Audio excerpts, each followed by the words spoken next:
Hello everyone, welcome to Dave's English. My name is Dave, and in today's video, it's not a typical video. I asked Inna from Inna in English if she would be interested in doing an interview for my channel, kind of like a podcast type interview, and she said yes, and we had a great conversation. This is a long video.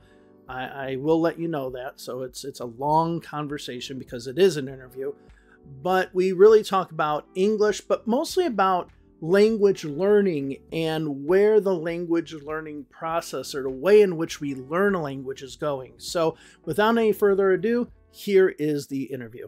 All right, so I am here. Here is the interview with Inna from Inna in English. How are you doing today? Thank you. How are you? I'm doing well, thank you. So I decided to reach out to you because I've talked about your channel before. I like your channel because it's Thank you very much for that. Yeah, I mean, I came across, I just like randomly came across it because I have my English channel, and so I look at a lot of English videos, and I do see these how did I learn English videos, and your video immediately stood out to me because of like literally just like one line that you had in it, which was, do I want to speak English fluently or eloquently? Like that line itself was just like, I'm sold. Okay. Because I think there are, and we'll get into this, I think there are so many people who are so focused, especially Russian speakers, into this eloquent speech that they kind of miss the boat when it comes to other things. But like even the examples that you use when you talked about that, using idioms and just complex grammar, just as like, well, I wouldn't say that. I was trying to make it sound ridiculous on purpose, of course. But yeah. But a lot of people will learn it that way. So a lot of people, I think, will see something online, and say, oh, okay, well, here's an idiom. And what they do is what I call like plug and play. They take out a word, they switch to maybe a phrasal verb, an idiom, or some more complex word, plug it in and say, that is a smarter way to sound. And it's like, especially with English, and I think people need to learn with English, it's like, we're not that sophisticated of a language. I hate to say that, but it's like, I don't think that we are. And we'll get into that. So, I don't think speakers of any language are. That's the thing, right? It doesn't only apply to English. Everyday language in everyday, the words that you use in everyday speech in any language are actually simpler than than the words that you might learn from the videos on YouTube that you have mentioned. So I think applying what you see on YouTube mindlessly will take you, will probably take you somewhere, but not very far, right? Right. And the way in which, and then this is another thing too, the way in which we write and the way in which we speak are totally different. And then, in writing, we might use more advanced vocabulary, and that depends on what type of writing we're actually doing. I mean, I looked at one of the hardest things to learn. Right. Well, I'm thinking about doing a video about, so I went to McGill University. I got my master's degree at McGill University, and I just happened to find the acceptance letter that I had from McGill. And I was thinking about going over that and talking about what I put in that and looking at the language and looking at the structure of it and all. And I'm like, I don't speak this way.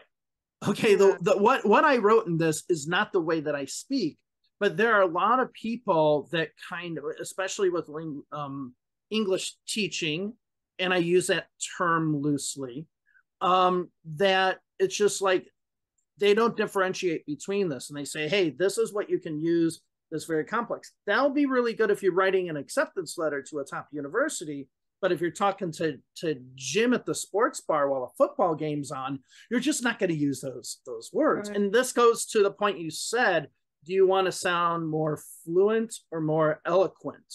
And I think this is a big hurdle for a lot of learners, which I guess goes to what I want to start off with, is about like your English language journey. Like, how long have you been learning?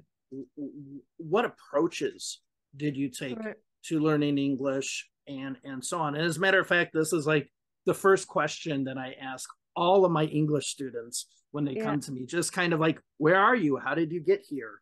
And so on.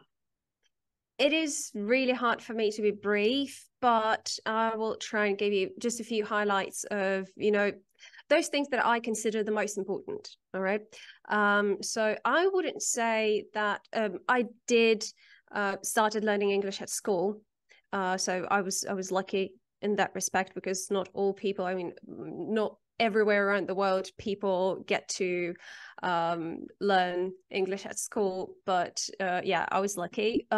But I wouldn't say that by the end of school, I was a good English speaker. No, I don't think I was. And what really changed the way, I would say the way I understood how English works and how languages work was university, because I did a degree in linguistics and foreign language teaching. So yeah, sure. I can't say that I'm, a self-made English speaker. No, of course not. Although I should say that it was a lot about my own perseverance, about the time that I, put into, and the effort that I put into, studying those grammar rules and the pronunciation rules. And so what I graduated from university with was not so much the ability to speak, because at that time, no, I still wasn't a very good speaker, but I had a very good understanding of how you're supposed to, to study. And that is like, I value that experience a lot. And it helps me a lot when I teach as well. And then after university, so what really, I think a breakthrough was starting talking to native speakers, and also just speakers of other languages, but talking to them in English and actually trying to get my message across and try to understand what other people are saying. And so really maintaining a conversation. And another thing was actually starting an Instagram account where I was sharing things in English, and I promoted myself as an English teacher on Instagram. And just this responsibility of, having to share things that are correct, it made me double check everything I was sharing. And I would say that that was indeed a breakthrough in how in my English skills. And I also, at the beginning, I also received a lot of comments about the mistakes that I was making. Some of them were pretty good-hearted comments, some of them were hate comments, but all of them did help me improve, definitely. So I would say those three things. University for the methods, then the Instagram, the blog on Instagram for what's the word, controlling what I'm saying, monitoring what I'm saying, and just double checking everything I share. And just talking to people. That does work. I mean, my Instagram's kind of useless. I actually promoted it for the first time in my last video. It's basically food, like I said, food, state capitals, and two people on a Honolulu bus getting into a fight.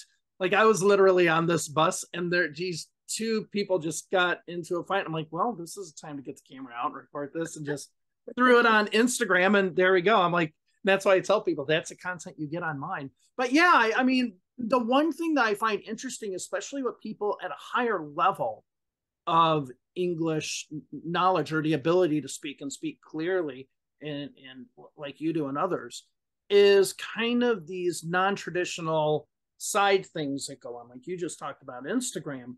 Whereas there was a video I did a while ago about someone named Roman, who is from Chelyabinsk, who has his own YouTube channel. And he said he learned English primarily by playing video games. And I've heard that before. Yeah. Right. It's like what I find interesting is that you really do have these different ways. Like people get to it in a different way, but it seems like their eureka moment or their breakthrough or whatever comes from the untraditional way. Yeah. Not that you're just listening to something one day and it's like, oh, it clicks. It's like, it's something unique.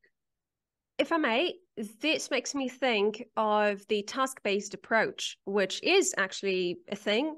That is an actual approach where you are supposed to learn language, while doing tasks. So you are applying. So it's not, language in a vacuum. It's like you're applying your language knowledge to specific, everyday tasks, just things that happen to you in life, like having an Instagram, a blog on Instagram, or playing video games. And that might work for some people, or for many people, I think. Right. And like you said, if you can take the criticism, especially, I mean, like learning video games, you just do that within your own place. But what you're talking about, you put yourself out there. And so, as we do. Yeah, as we do. And it's funny, and I mentioned this before I pressed record, is that we see the comments on there, but it also, some of those comments gives us the ability to respond, because, and I think your last video is great, and I'll link it down below as well. Thank you. I mean, and your channel as well, of course. But it's like what you say there kind of answers a question that I really don't see answered. So I see a lot of videos about like connected speech and whatnot, but in your situation, you're really talking about a situation that's just not connected speech, but where somebody feels that they might be missing a word or missing a sound. And you really talk about, no, it's there. It's just, you need to think of it in this way. So you don't just take the connected speech video from just an average connected speech point of view. You're like, this is what you think you're hearing, but in reality, it is this. Yeah. So yeah. One thing I wanted to ask you about being a Russian speaker, because a lot of my students are Russian speakers. In fact, like an overwhelming majority. I have like one from Spain and one from somewhere else, but it's like, I lived in Russia for 5 months. So, and the Russian language is very different. So let me ask you, as a Russian speaker, what challenges do you think that might have been specific to being a Russian speaker when learning English? All right, let me think. The first thing that comes to mind, grammar-wise, is the articles, because we don't have them, right? We don't have them in Russian, and this is something that doesn't come until, I would say, usually until C1 or C2, the understanding of how they work. Students might even know the rules, but this intuitive understanding of how you actually use them, it doesn't come until later in your language learning, English learning journey.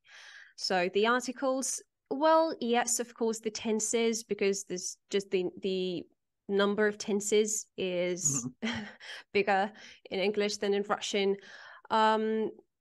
Pronunciation, yeah, sure. But I mean, who doesn't struggle with pronunciation in a language that is not in the same language family? I mean, I can probably, pretty easily speak, or let's say, speak Polish with an accent that would sound, more or less Polish, because, both of those are Slavic languages. So I probably would be able to learn it more easily than than it is for me for with the English language. So pronunciation, yeah. And I would also say, yeah, vocabulary in terms of like with English, I feel like, you know, how people say that English is really easy to learn. I don't know if you've heard that before, but I have heard that from so many both. people. Mm-hmm. Yeah. All right. Well, my opinion is that English is indeed easy to learn when you're just starting out. So it is pretty easy to start speaking English at, I don't know, A1, A2. Yeah, because, yeah, probably because the grammar system is, I mean, if you don't go into all those future continuouses or, you know, future in the past things, then you can make do with less grammar in English. And yeah, I do feel like people get to that A1 or A2 level pretty fast. But, you know, the further you go, the more words you have to learn. So idioms, phrasal verbs, lots of synonyms for, you know, one and the same thing. And so the vocabulary, as you get to B2, C1, C2, it gets more and more complicated. And also, as you've mentioned before, those registers, right? So when you have to write a letter of motivation, or when you talk to a friend, and that the language is so, you know, vastly different. And that is another thing that I think Russian students, but maybe not only students who are native speakers of Russian, really struggle with. Mm-hmm. Yeah. Well, so I was going to mention a few things that I've noticed. I don't know if this might be something that you notice when you're learning English. That I noticed like 4 specific things that a lot of Russian students do constantly. And interestingly, and one of them is not articles that I'm going to mention, because I think that's just kind of like a known, right? But one thing I do notice is that a lot of Russian students think their pronunciation isn't as good as it is, but it's actually a lot better than a lot of other students. So they always say, I want to improve my pronunciation. And I said, try. And I always tell them, by the end of this video, you'll find out that it's not your pronunciation you have to work on, it's this other stuff. So just for Russian students, any that are watching this out there, chances are your pronunciation is pretty good. Okay, I mean, it's just, and it's just like they're really hard on that. And from what I heard, I mean, I can't speak of Belarus, but I can speak of Russia. I hear that they really pound on pronunciation in the classroom, and that might be a reason why. But there are a few things I've noticed, and I'll probably make a video on this in the future. One is, and you mentioned it with the tenses, English is a very verb-heavy language. Yeah. Now, when I was in Murmansk, I didn't know how many ways you could say the name Murmansk. It's like Murmansk, Murmanska, Murmanskaya, Murmanski. It's like, I mean, I'm just making stuff up. But I'm like, here in the United States, Chicago is Chicago, and it'll always be Chicago. And it's a very verb-heavy language, and the verb is what I would say is the nucleus around the whole entire sentence. Whereas a lot of Russian speakers might say a sentence like, I'm trying to improve my speech, instead of saying, I'm trying to speak better. And yeah, we're using an infinitive, but it's like there is this tendency to put something into either a for with a gerund. I use this for learning or something, instead of I use this to learn, use an infinitive or something. So I noticed that. The second thing I noticed, those are more subtle things. Yeah, like I agree, but yeah, that is a lot more subtle than what I mentioned, like articles. Right. No. Yeah, you're right. And it's just, I mean, but I don't hear this with you. You're able to do that, but I just noticed there's always this diversion to a noun, or maybe creating an object, or throwing a for, then a gerund in there. So I just do notice this. Another one is, and I don't know if you have this in your learning, but forcing perfect tense. Now I could tell by the accent, probably learned a lot more British English than you did American English. But I still find that a lot of students will force the perfect tense, present perfect tense, because, so not present perfect continuous, because that's the same in both American and British English. But with the present perfect tense, what I've noticed is that they try to use it more often in situations that should just be purely past simple. And I asked one of my students one time, I said, why do you keep putting present perfect here when you can use past simple? And she said that, oh, I want to sound more intelligent. Mm-hmm. And then that's what made me realize and we'll talk about this when we talk about rules, like later on down, somebody somewhere called this present simple. And people talking about synonyms automatically think simple, easy, and therefore they're thinking that this is the easy way to do it. And they don't want to do the easy way. They want to do the more complex way. So,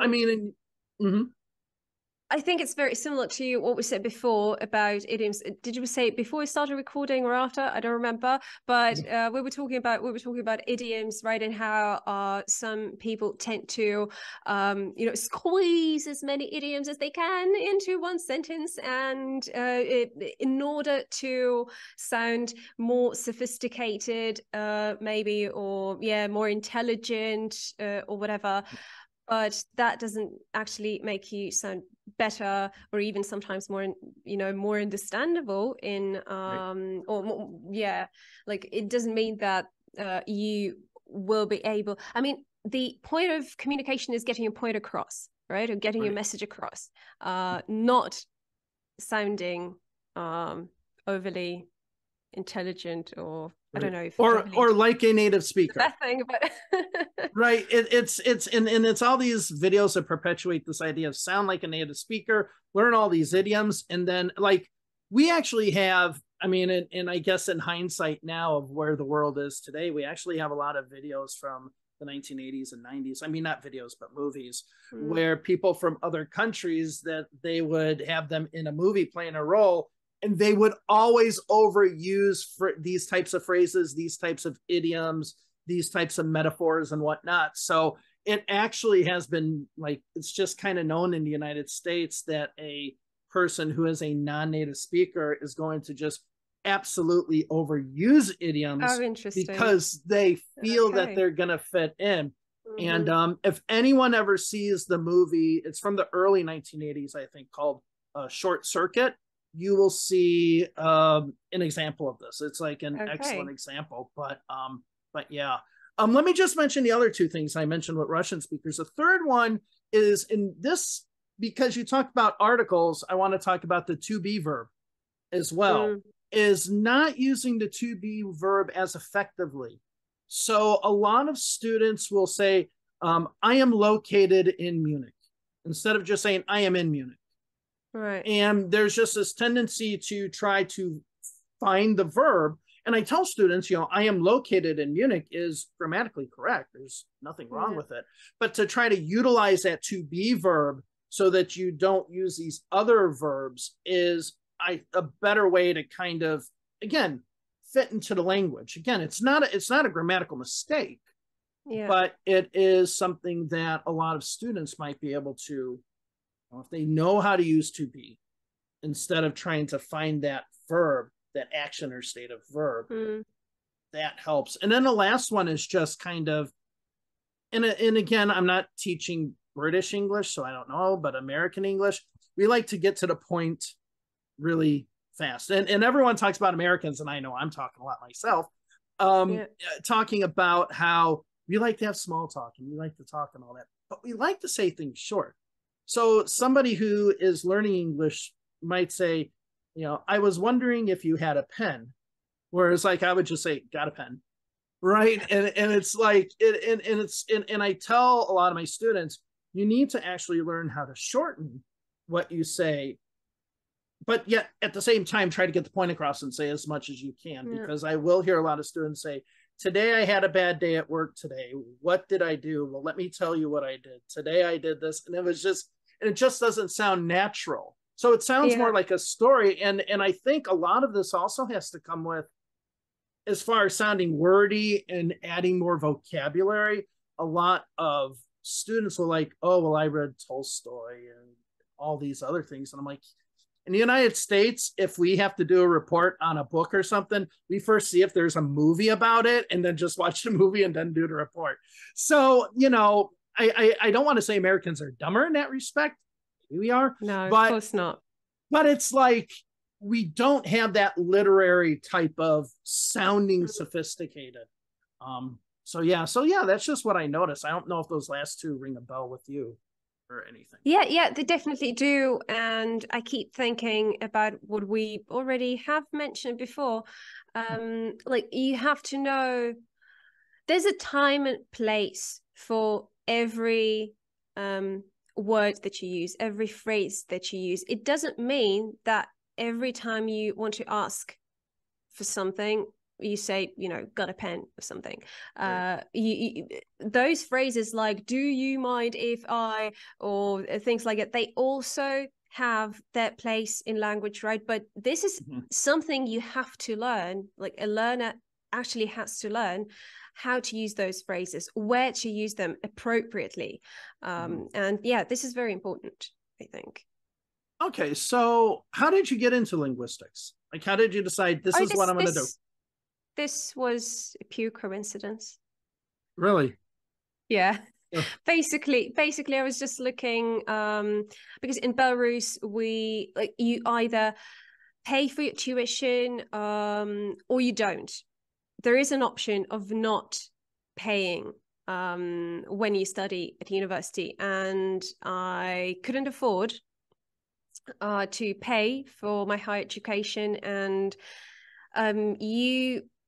so it is possible not to pay if you have good enough grades in specific subjects, in the subjects that you are going to have as a major, you know, in this specific program. And basically, this was the only program I could get in with those specific subjects with my grades. And I was also, you know, more or less interested in languages.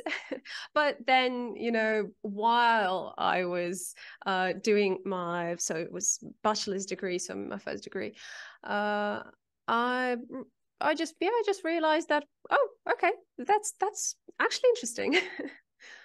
Well, I mean, that's cool. I mean, that is actually pretty interesting because, like, as far as free education, I mean, I'm in America.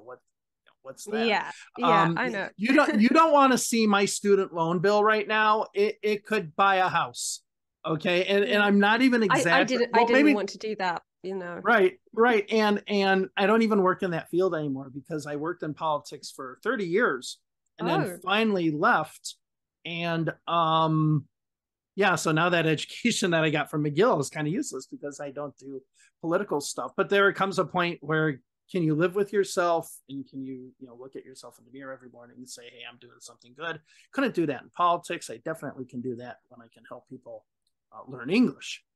Yeah. So the idea of a free education, I wish we did that. And what's funny is I went to McGill. I'm actually really, really grateful for that. Yeah. I mean, that is good. Yeah, because you really don't have that opportunity at all in the United States. And on top of that, like, I got my master's degree in Canada and I got my bachelor's degree here. My bachelor's degree here in the United States costs significantly more than my master's in Canada. And I was an international student in Canada, which usually paid more. So yeah. So yep, that's something Europe and other places they can hold their head up high when they can say, we have affordable education. So that's a good job. I'm doing a master's in Germany now, as you might already know, right? A master's in linguistics. And in Germany, higher education is also of very good quality. And you only pay some, administration costs. And so it's I would say it's almost free. Whereas like just a state school here, you're just for tuition alone here in the state of Illinois where I live, you're going to pay about $8,000 a semester just for tuition.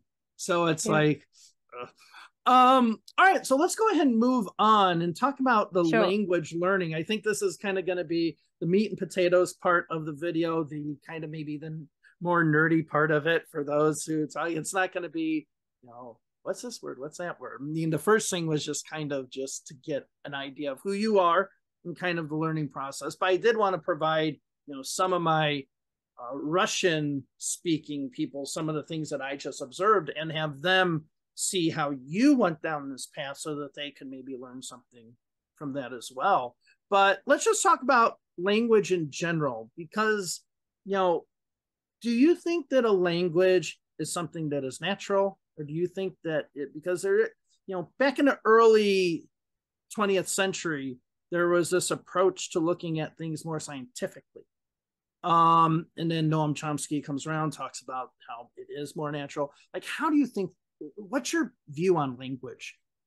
How should we be looking at it? Should we look at it as something that naturally occurs, or do we should look at it as something that has a scientific approach, in this approach in which we need to understand the complexities of how things work together? No, of course, if we're talking about language, like the way we learn our first language, our native language as children, then yes, of course, it is something that occurs naturally. I mean, even animals have, something that is similar to language. They have those sounds that they use to communicate with each other. And yeah, humans too. Well, yes, of course, language is not something that exists in our brain at the moment that we are born, because there are those, there were a few, those famous cases of genie, for example. They're called, what are they called? I think feral children. Right, those yeah. children that were found somewhere in the forest, and they were I don't know, the age of like 14 maybe, or 15, and they could not speak a word. They used those animal sounds to communicate, whether it was to communicate or not, I don't know, but maybe to communicate with other animals, kind of. And so you do have exposure to the language in order to learn it, so it doesn't just exist there. But yes, it is something natural. Just look at how kids learn a language. They don't really sit down. I mean, those babies, they don't sit down and study books, right? It just happens through exposure to language. So yes, definitely, it is a natural thing. I mean, in I guess we're kind of leading the path down to this road that I think you and I eventually know where we're going to be going. And this kind of goes to my look at, books like I have here, these grammar books and stuff like that, which we'll talk about later. And I mentioned this to you in an email before, talking about how I think we focus too much on rules, in the name of rules, like learning what present perfect is, present perfect continuous. And if language is something that's naturally occurring, that means that all of the rules are basically observations somebody made about this natural pattern and then put a name to it, which then means that, I think there are some agreed upon rules, such as if you want to talk about something continuous, which is a construct, you put to be and then the present participle after it. Okay, I think that's like a commonly agreed upon thing. But one thing that I got myself into some hot water on, and I'll probably do a video about this, is the concept of modal verbs. Now, the idea of first of all, the English grammar was discovered, I think, in 1586 or 1580 something. So we had been using English grammar for years up until the discovery of what somebody noticed as that. So it's not like it wasn't invented, it was discovered. And the concept of modal verbs within the academic world about what a modal verb is wasn't talked about academically until 1932. And, so we're talking about the concept of a modal verb being less than 100 years old. But then somebody came up with this idea of a modal verb, and then that definition that they gave has now made it that different people can consider different things to be modal verbs. So if you actually look at the dictionaries that are out there, they might say, one dictionary might say something is a modal verb, another one says it isn't. And like for me, I said, and what got me into the hot water is I said to be is a modal verb. And I think I made an error by making it as a definitive, when I think if something is starting to be more subjective, like I kind of am mentioning this here because it's like, I think grammar is subjective because somebody is looking at the observation and then saying, I think this is a rule. It's hard to make this definitive answer. And with the modal verb to be, I'm like, well, if we're talking about how something modifies something, and if we say need to, in this case, means a requirement. And if a modal verb talks about a requirement like have to or must or something like that, then need to should fall into this. That's my looking at the rule of what it is, but then somebody else might look at it in a different way. And it makes me wonder, and I kind of want to ask you, do you think that this idea of all these rules that we have in the textbooks and all, are they things we should take as gospel? Are they things that we should look at as being definitive, or understand there's some subjectivity to them? Now, I kind of gave my opinion. I feel like you expect me to give it a specific answer. No. Give whatever. No, give the answer that you want. I understand what I'm saying, but go ahead and tell me I'm wrong. Go ahead. All right. No, I'm not going to tell you you're wrong, but okay. This is what I think. So first, it makes me think about this distinction we make between prescription and description grammar. And I think this is important and something that is important to know for learners as well, not only for linguists. So prescription grammars are basically those books that you mentioned where like you have this rule and you are supposed to act, according to this rule 100% of the time. But what often happens in learning, and what I have experienced with my students a lot, is that then they bring an example from a TV series and they say, but, it doesn't seem to work. Like, we didn't have it in our rules. What is it? And then there's description grammar, where we don't prescribe, we just describe the way it works. And thing is, with all dictionaries and prescription grammars, is that the language in general, but also the English language in particular, changes really fast. And there are things, yes, there will be things that you will hear in conversations.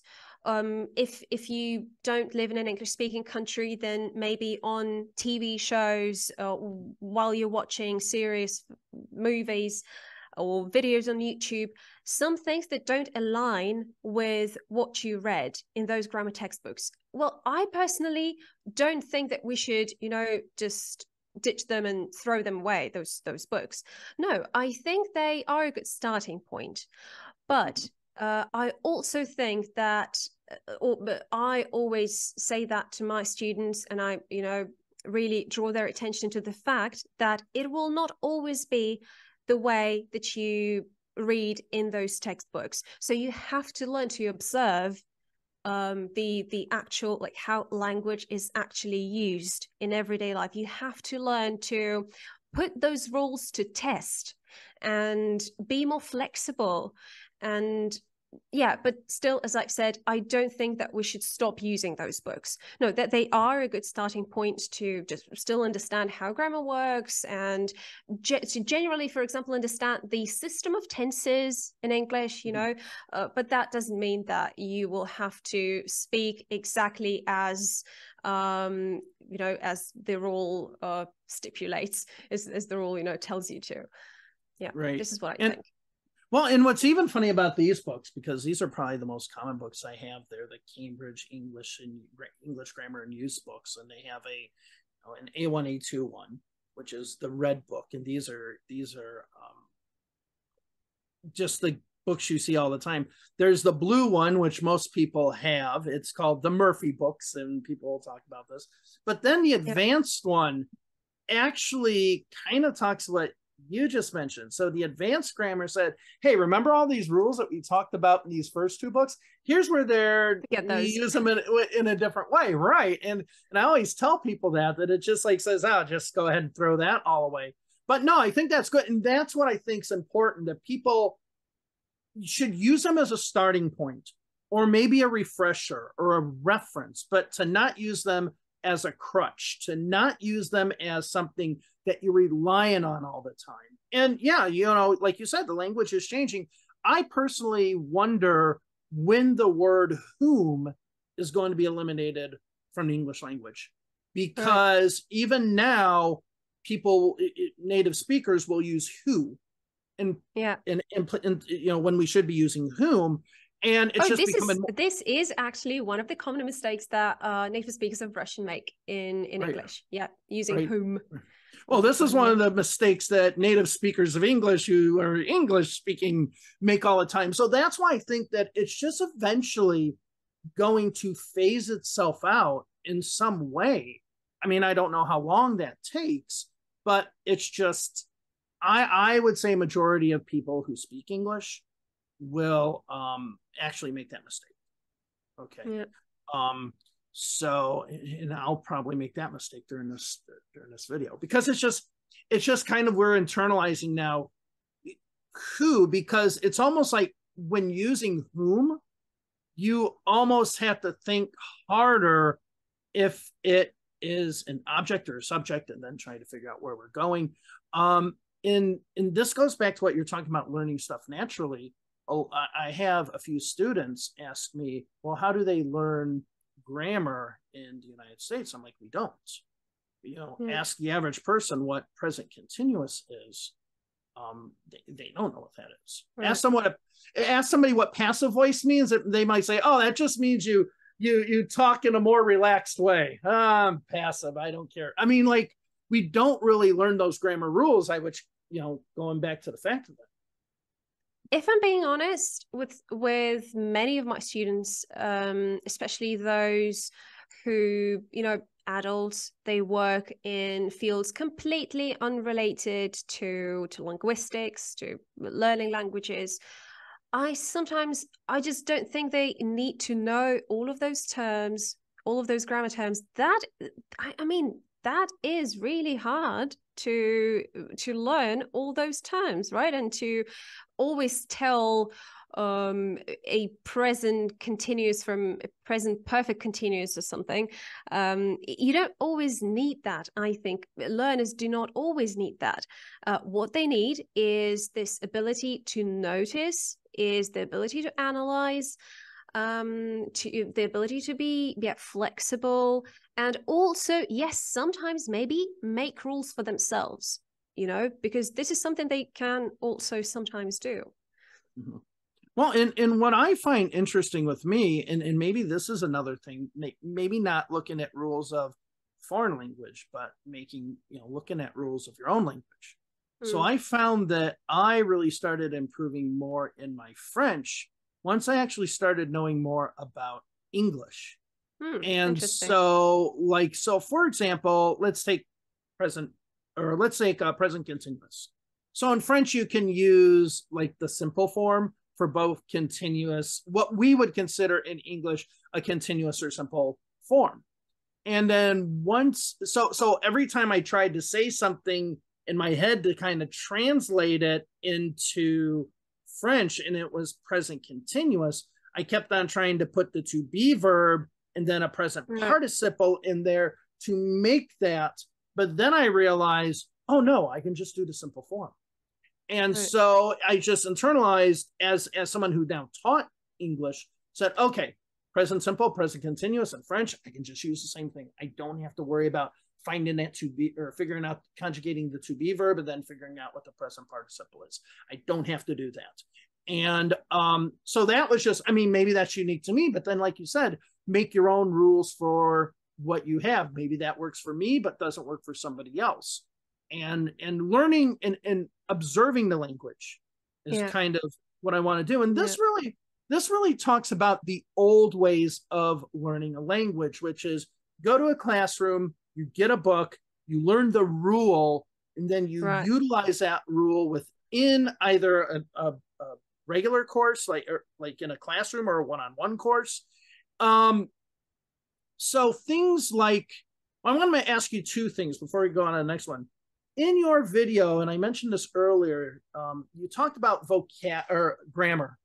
So you mentioned in your how you learned English video, you talked about how you focused on grammar, and that really helped you. How did you do that? Because now we've talked about this book-based approach. Then we also talked about observing it, right? Prescriptive and descriptive. Like how did you do it? Yeah, so basically it was both. So I started with, learning the rules. Yes, that was the first stage. Then then doing what we teachers call drills. So those are, just an enormous amount of exercises where you just do the same thing, like you fill in the blank or you translate. Also, I would say that translation helps me a lot to internalize how things that I'm used to saying a certain way in my native language, how they actually should be said in the language that I'm learning, in English, and to really memorize that link in, like what you said, that I don't have to, or that I don't need it, or that I even, that I shouldn't translate something from Russian into English by just translating it word for word, that I actually can use, a different grammar form. And so, I did that. And then, so the third stage was actually observing how it is in actual, everyday communication. And there were a lot of surprises there. I can't say that it was, smooth transition, because I did discover a lot of new things, like, for example, that you can say, talking about what you mentioned before about present perfect and past simple, that you can, for example, say, I didn't get that, or, I didn't understand, instead of saying, it would be weird to say, I haven't understood that, or I haven't got that, even though, like, according to the rule, it just happened just a moment ago. So, like, isn't that present perfect? I mean, if you have a look in those books, it kind of should be present perfect, but it isn't. No, you say, I didn't get that. Well, and that's what. Oh, go ahead. Yeah. No. I think I'm done. No, well, and that's one thing, and I don't say that I recommend English, American English, because I'm an American. I say it because there is this clear divide when it comes to past and when it comes to present. That clear divide is that it focuses on the action. If the action is completed and done, and you need a time machine to change it, put it in the past. Because people say, if it's something that was recently completed, it doesn't matter about time. It is more about is the result, which we don't really use in American English, is the result something that has been observed yet or seen yet. So, like, I can drink this water, like, immediately, and I can say I just drank some water. The word just indicates that it's something that recently happened. So it's like, you don't need to put it in the tense of, a present perfect tense, because the word just itself actually accomplishes that. And I tell a lot of my students with American English, it's going to be a lot easier for you to know if it's something that you can't change, or that is either something still going on or still is possible to change, for you to do that. Now, of course, there are other rules with perfect tense, such as, like, for a certain amount of time up till now and stuff like that, which is different. But this is where I find it. Like, somebody will say, I have finished my homework. Whereas in American English, we would just say, I finished my homework, or I have just finished my homework. We would just say, I just finished it. So, so that. I don't know, it might be different in British English. Sometimes, they might use a little bit more of present perfect tense, but still, my point is, it's the same, that it is not always as you would read in those textbooks. And yes, you have to pay attention to how language is actually used. Yeah. Right. Which I think gets us into, well, oh yeah. And then one last thing I want to talk about is about learning vocabulary. Okay.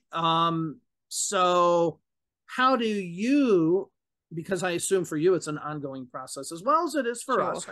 Every now and then, I'll get a word. I'm like, oh, I didn't know that existed. And it's usually, and what's becoming even funnier, is that this process is happening. Well, it's like that, more funnier. It's like, there are some times where when we use a comparative or a superlative, there are some words that can kind of sound fine in both. Like you will hear people say more easy. I love that. Right. You will hear some people say, oh yeah, that's more easy than that.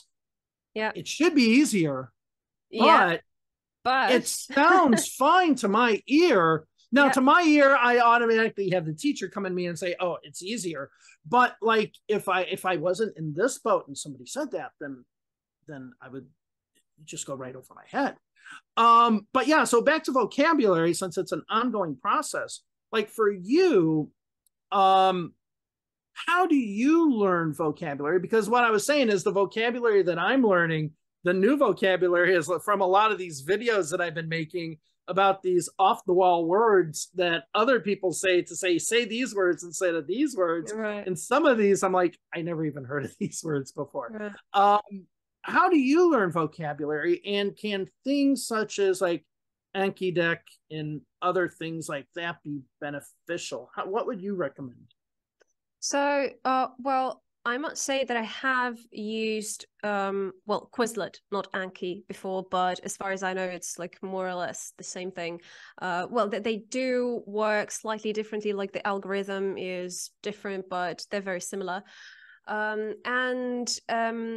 I would say, like, for me personally, it does work for short-term memory, or for example, to practice spelling, for example, when you have to spell the word, things like that. But I never, well, at least for me personally, I never noticed any significant impact on how I remember this word long term, and what has helped a lot with long term memorizing a word or a phrase or an idiom long term is actually just a lot of input and a lot of exposure to the language.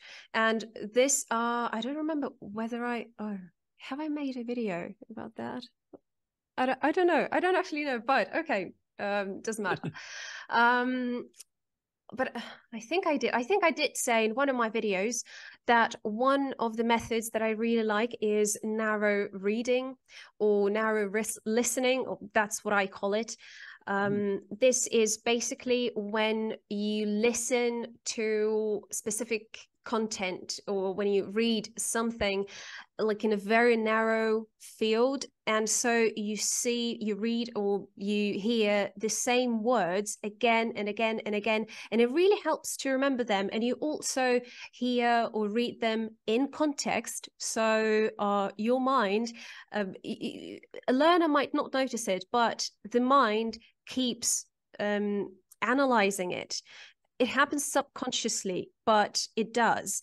And why I like narrow reading is that because you get a lot of exposure to similar content, similar language, similar vocabulary, and it really helps to kind of internalize it, to really understand how it works, how you can use it in a sentence. And yeah, you do need to see, hear, and also, I would say, write and say a specific word many times before you actually memorize it. The exact number of times will be different because, yes, of course, let's be honest, yes, there are people who are, better predisposed to learning languages and those people who find it harder to learn a foreign language. Yes, this is a thing. Talent to languages is a thing, unfortunately, or I don't know, maybe not. But so for some people it will be 5 times, for others it will be 20, but yeah, this is something that I think helped me the most and is still helping me. Well, and I think also if you have, these words are in common with, borrowed words from other languages, the more and more you pile on to your knowledge of a certain language, therefore you're going to hear those repeated, kind of probably Yeah, like with you, definitely. with Belarusian and Russian, then you go to Polish, and then you Yeah. probably notice that. As a matter of fact, like I'm learning Slovak, and I was in Bratislava a few months ago, and we were doing just like the personal pronouns. And I kept on saying like on, ona, oni. And in Slovak, oni is third person plural. Okay. Okay. So it's on, ona, ono. Yeah. And I kept on saying on, ona, oni, like those three together. I'm like, why do I keep saying on, ona, oni instead of saying on, ona, ono? Okay. And it was like because you're saying it the Russian way. It's like no, you don't. It's is actually on ana well, ano. so I I kept think on it's the saying other way around then. so I kept on saying on, ona, oni. Yeah. So that would be Russian, right? No. Russian would Okay, be maybe on it was ana oh, ano. oh no, okay, so that must have been what I was saying. And then I Yeah, forget maybe. which one I it was. don't know. There was something. Well, okay, but okay. So Right.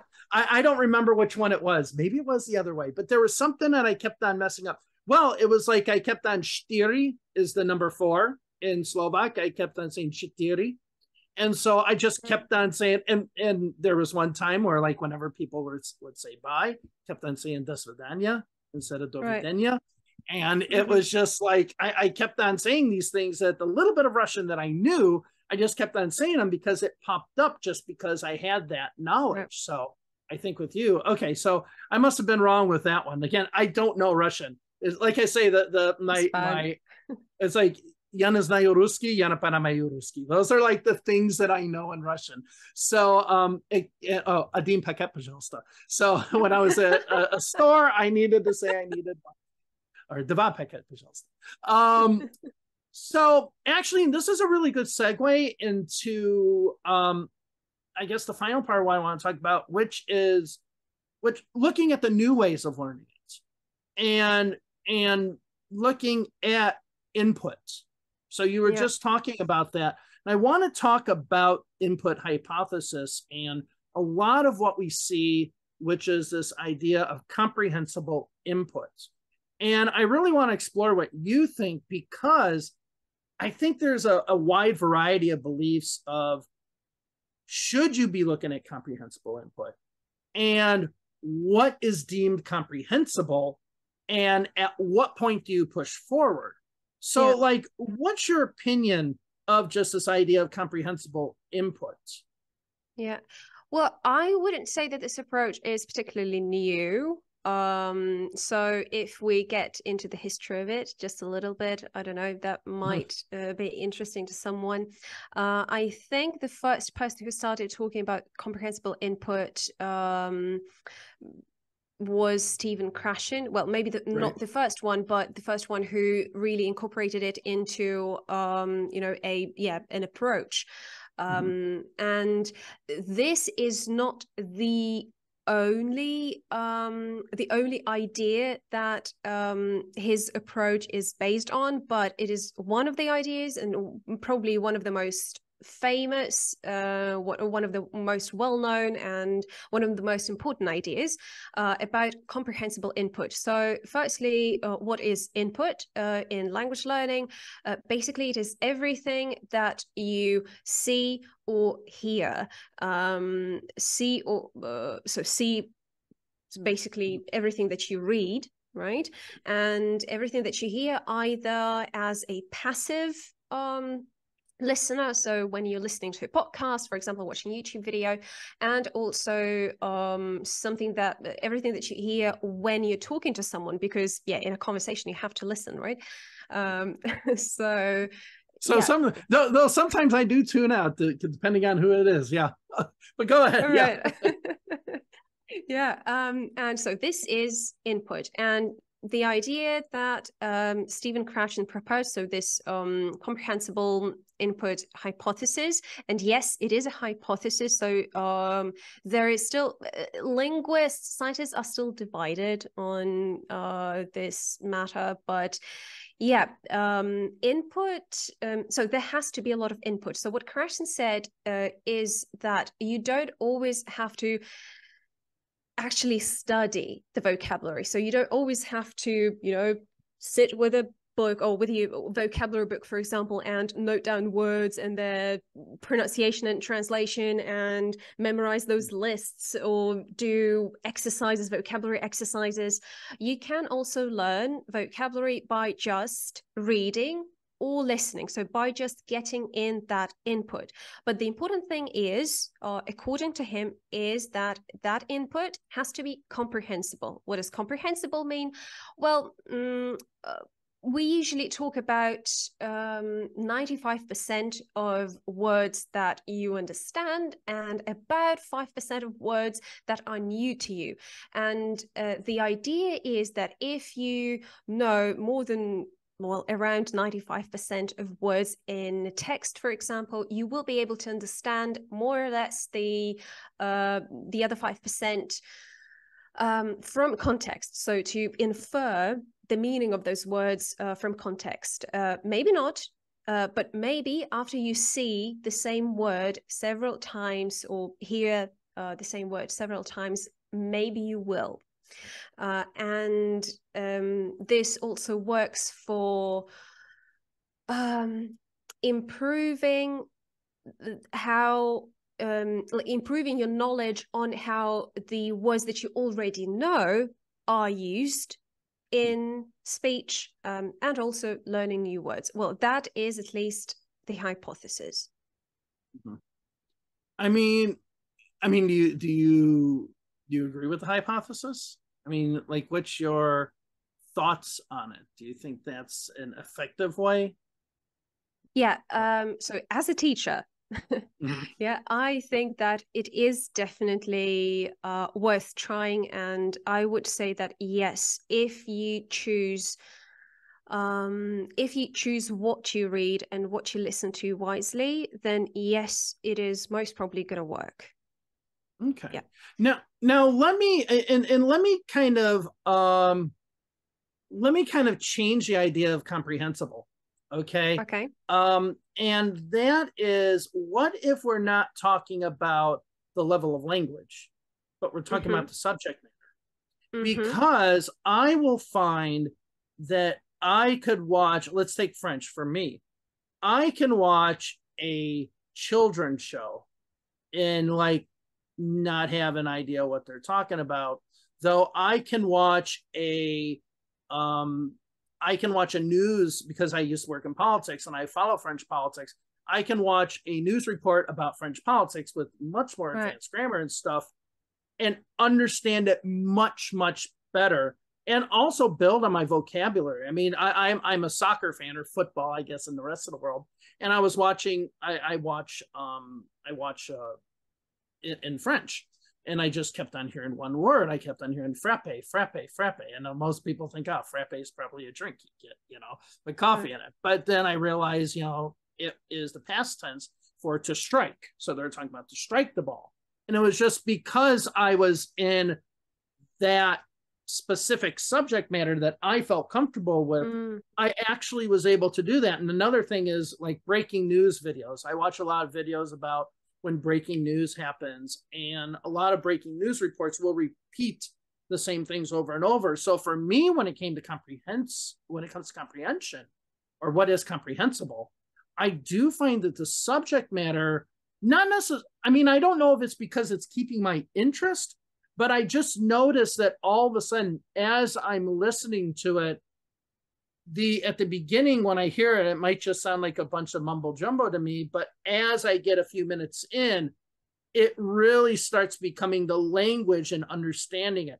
How much do you think like a subject can matter in that. No, I do think this makes a lot of sense. This is not the original idea that Stephen Krashen proposed, but I think it is a very reasonable extension to that idea. And some of the people who are watching us now might have also heard this tip that if you're just starting to watch or to read something in English or in any other language, you might want to start with something that you have already watched or read in your native language. So you're already familiar with, what's happening, what the book is about, for example. So it takes off some of the cognitive load, I would say, right? Because you are not just trying to understand the language. I mean, if what you're reading or what you're listening is not in the field that you are familiar with, then you're not just trying to understand the language, you're also just trying to understand what the heck they're saying, right? And yeah, I think it makes a lot of sense for me personally. It is.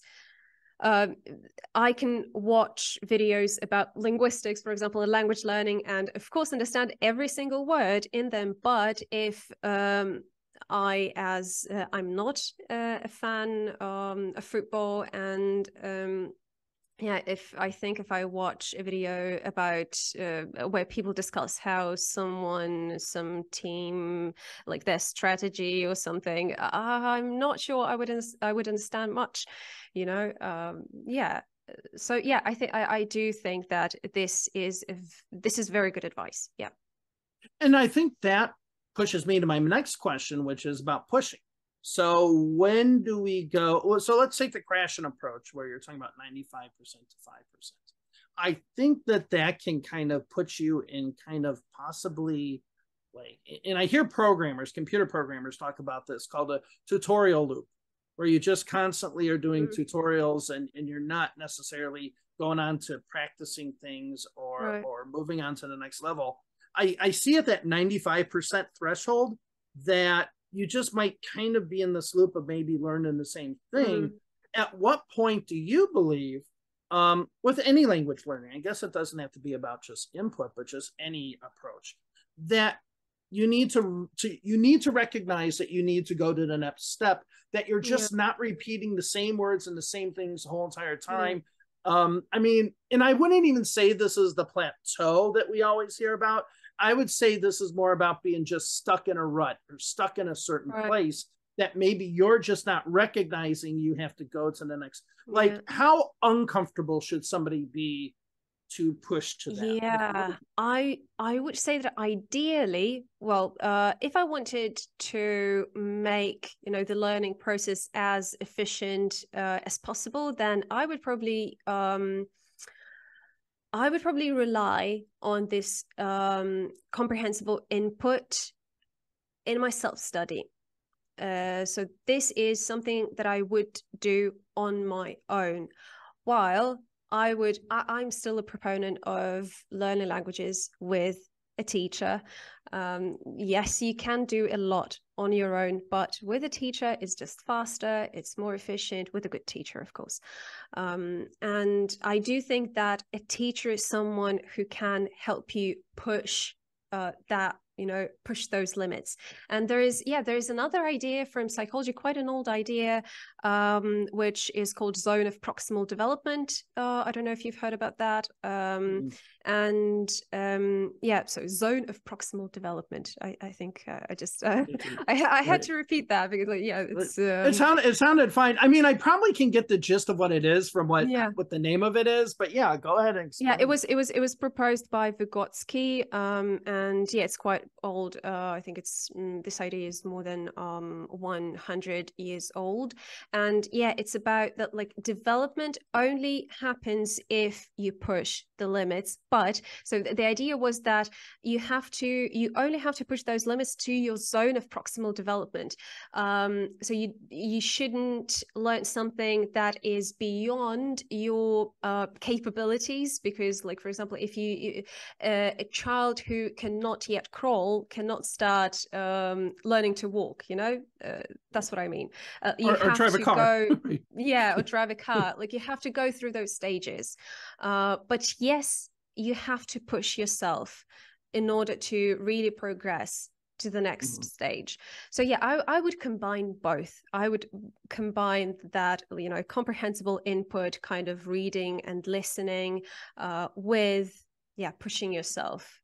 So both would just work perfectly together.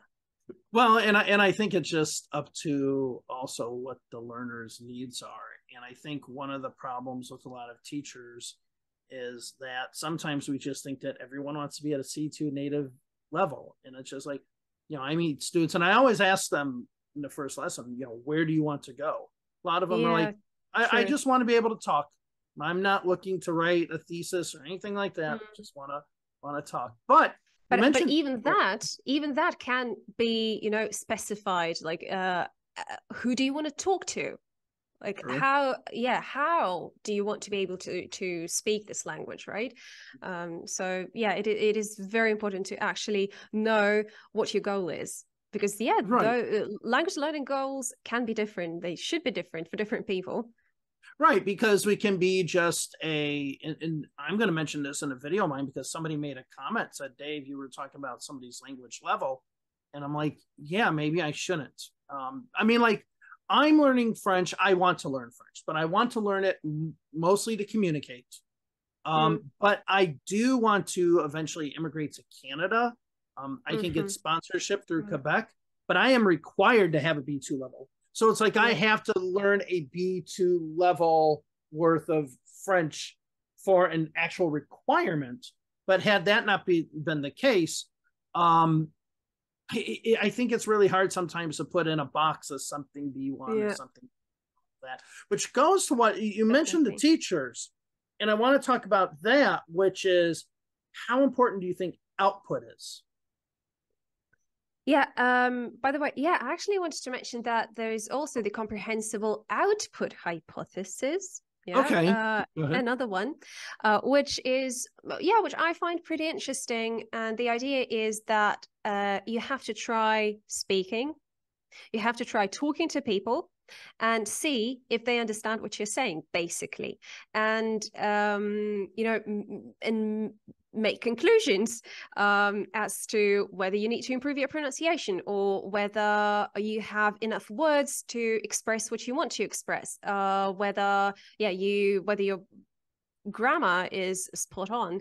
And it's pretty interesting, right? Because this is also a way to so actually speaking the language with, you know, real people in flesh and blood, it helps to monitor your own progress as well and what you're still lacking. Yeah. And this is actually how it happened, or what happened to me after I finished university and went for my first summer university it was in Poland, but there were people from all over Europe. And I'll just remind you that I finished a degree in linguistics and language teaching. So, you know, I was supposed to speak just perfect English by that time. Right. But no, I didn't. And I found that, I didn't. I knew all those rules and, you know, those grammar rules, and I knew lots of sophisticated vocabulary. But when it came to just everyday communication, I still remember that word party animal. That, I mean, that's not a very, very frequently used word. And but still, like, people were using it, and I was like, what does that mean? And it was funny. It was funny how I realized that my English was far from it wasn't enough for me to accomplish the goals that I had in the specific instances of communication. I don't know. It was just it wasn't the language that I needed. Okay, to talk to people, you know, on a daily basis. And Well, that was something that, yeah, hit home hard, and was pretty discouraging, but also it was a huge boost to my also language learning, because I realized, okay, this is what I need to learn. I need to learn slang in order to understand people, and in order to for people to understand me. I need to to change my pronunciation in some ways as well, Right. because my intonation wasn't like, it was sometimes too well, maybe too serious, or just didn't sound right in English. And so talking to people really helps you realize what it is that you still need to work on. Yeah. Right. And I think especially in like really real life situations, Yeah, like you're absolutely. talking about Yeah. there, because this is something that, when we learned to be teachers, I got my CELTA and our CELTA, our CELTA group that we had. You have your teacher voice, and you have I have my Dave voice, and I have my teacher voice. And Yeah, right. how I talk on here, how I talk on my videos, how I talk to, all of my students is totally different Yeah. than what I say when I'm, I guess, out in the wild, as you can say. Like if you get me in a certain situation, like I said, have me at a game, or just having, talking to family or friends or whatever, the words that I use are totally different. And this is Yeah. another thing I don't know about in Russian, but another thing with English is that, the ability to just make up words. Yeah. Okay. And once you get that ability, I could just say, oh, that's blah, blah, blah, and just like make Yeah. something So up. to But get like the ones, with right, language. right. But somebody on the other end would know, if they're, just like me, they'll know what I'm saying. Right. Yeah. All right. So let's go ahead and I want to finish this off by asking one question that we kind of explored just now. We explored a little bit of the old ways, a little bit of the new ways. And I mentioned this before. I think that we're really coming to this point of learning English, or learning French, or learning Spanish or German or whatever, learning a specific language, to a point of learning languages and coming up with the ideas and the methods and all that to learn languages, and that we simply just put a language into that learning method and then use that method to go forward. And it also it's making me wonder what the utility of a channel like mine is that focuses on English, if we are now making this, shift over to this different approach of just learning the learning methods of a foreign language. This is why in my videos, I never speak slowly. I never try to sound clear. I just try to speak like I speak to you, because the way I'm speaking to you is how I speak to everyone. Because I think if this is the method we're going toward, that's going to provide the best benefit for the students. So do you think that we're making the shift from saying, hey, you're going to English, you're learning an English class, here are the English things, to we're learning languages and plug in the language that you need? Like, what is your thought about this? Well, I think we do need both of those types of channels. Why not? But definitely, I do see a shortage. I do see a lack of YouTube, high quality YouTube channels that talk about learning, language learning methods. Yeah, so approaches to language learning. But yeah, I think both are useful. Somebody has to teach new words as well, but yeah, I don't really like those kinds of videos, as you say in your videos as well, where they just give you a list of 10 words and do whatever you want with them. This is just not enough. What do I do with those words next? Like, tell me. It is easy for me as a teacher of English to know how to learn German, for example, because I'm learning German or Spanish. But the majority of people, those who are not language teachers, of course, they do need that understanding of how languages are learned. And ideally, I would say that a teacher or a YouTuber has to provide that kind of information as well, even if it is on top of that, regular kind of videos about grammar rules and vocabulary items, etc. Well, and that's what I like about your channel, and I mentioned this before, is it does provide that balance. So you do talk about English, but then you also talk about these methods. And you do too, right? I mean, not real. I mean, I will admit, like, when it comes to what I do, I'm very bombastic. I can be a bomb thrower, and that's just kind of what it is. But just on a side note, I'll just talk about my previous occupation working in politics. So I had worked in politics for 30 years, and I'm even thinking about making a video about why I became an English teacher. And what happened in politics, I worked mostly with statistics. So I worked with voting behavior, understanding how the vote would go and so on, trying to do predictive models and whatnot. It started coming to the point. So the reason I left politics has nothing to do with the political climate, even though I hate it right now. It had nothing to do. But what it was the business is people were telling me, no, we don't want the numbers to say this. We want the numbers to say this instead. And I'm like, well, no, this is what it says. The science and the data and the statistics say this. I'm not going to change it to make people feel better. Yeah. And this is why I kind of changed the approach of my channel, because it's like I see the same thing in English. I see a lot of people who have channels that, are telling people, I mean, the information might not be wrong, but like you said, when are you going to use these things?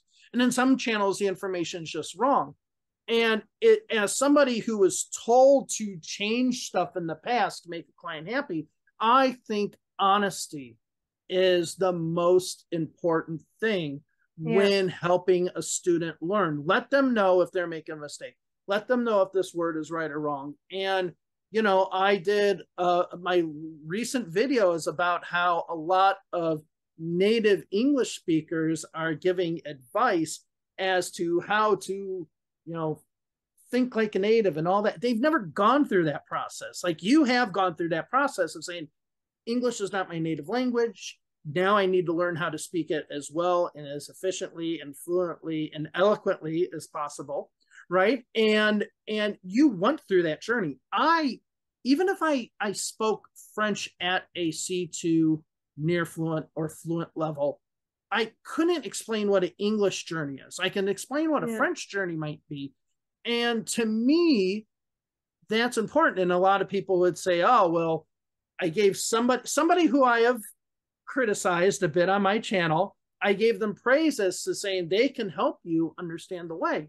And people were like, they didn't like that. They didn't like that, what I was telling somebody could provide good, considering I said all this other stuff. And I'm like, but it's important to tell the truth. It's important to know, yes, if somebody's making a mistake, point that out. But if they do have something good to offer, point that out too. Because at the end of the day, it's about getting the most. And somebody isn't just, I mean, yes, there are people who are inherently bad, and we can come up with a list of them.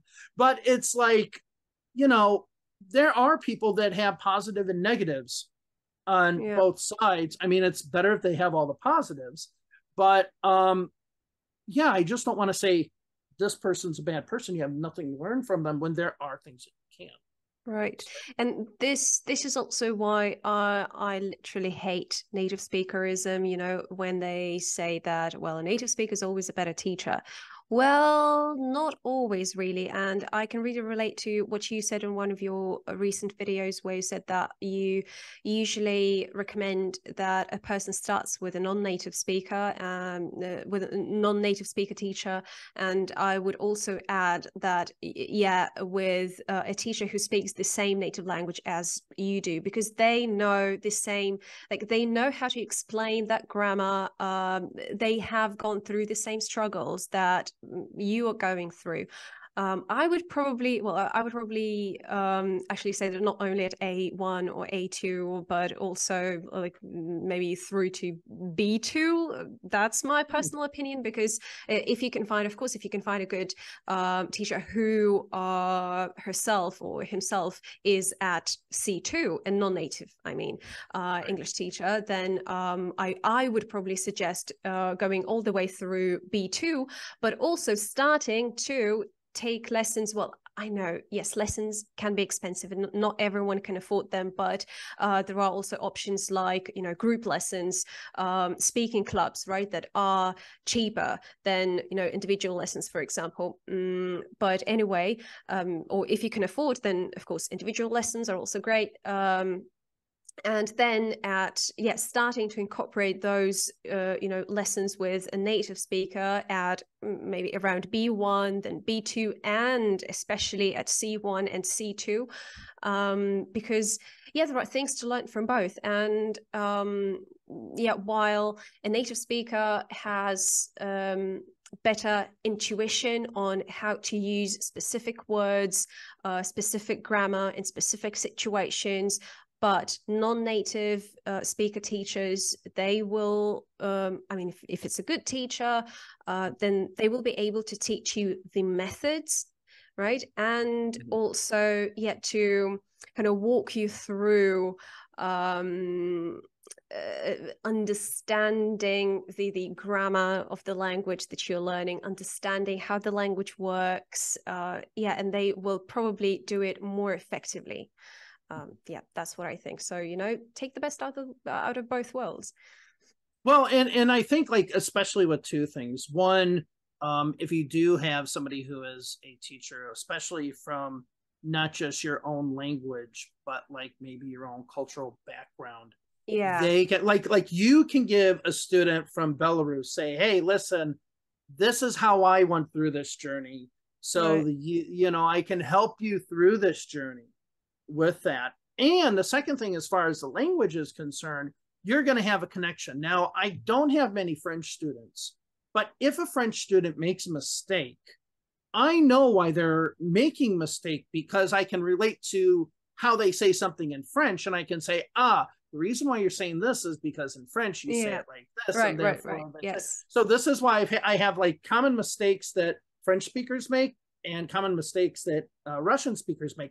The Russian speaker video I have is just like purely from observation.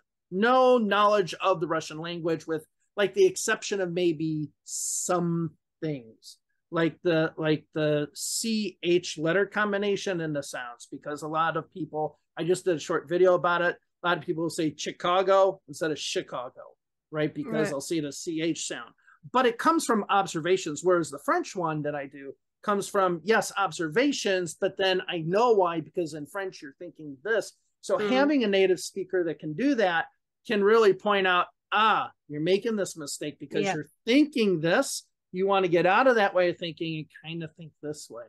So that's a positive. I agree. All right. So that's it for today. I think we're able, it's a long conversation.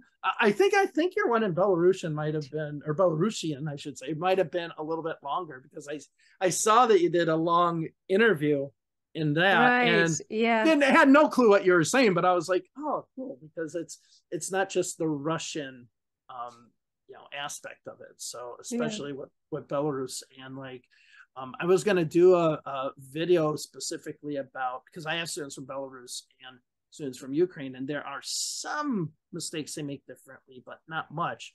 I always have to figure out what flag I'm going to put up on something, because I get a lot of controversy for that. But with Belarus, I already know what flag there. So it has two colors. Anyway, I want to thank you very much. Hey, and especially when you talked about how to pronounce like Belarusian, like when you said which way you wanted to pronounce it, I was like, okay, I get it. So that's the political side of me, but thank you very much for joining me today. It was an excellent Thank you for having me today. I hope we can do some of these in the future, because like with my channel, I really think that yes, I'm going to do the criticism just because it's, you know, what people want. I hate to say it, but it's like, I think there's some utility to it as well. But I really want to get into just learning methods and how we can learn a language, because I think what we talked about today at the end, it really is applicable to if you're learning Norwegian or you're learning Swahili or something. Absolutely. And I think we are starting to see the shift. And like you said, there's just a lack of that kind of stuff. Now, I will link the 100%. I guess, well, I'll link your channel. I will link the one video I talked about earlier. Well, I'm going to link a few videos for people to do. I'll link the Stephen Krashen one, like that original, like 1980s video or whatever, where he talks about it, because I think that's kind of like the one video that everyone watches first before they delve into the whole input hypothesis thing. Yeah. But I mean, so you have your channel. Do you want? You have yours. Yeah. Well, so where can people find you online? Like, do you have website, your Instagram, stuff like that? Where can people find you at? Yeah, exactly. My YouTube channel and my Instagram. Yeah, that's it. What's your Instagram like thing? Is it in English? In English. Yeah, exactly. Okay, awesome. All right. Well, thank you very much. Have a wonderful day where you are. It's my birthday today, so I'm going to enjoy today. Oh, happy birthday. Oh, I forgot about that. Yes. No, you did that's why that's why I did it today, is because I was like, I know I'll have today off. So yeah.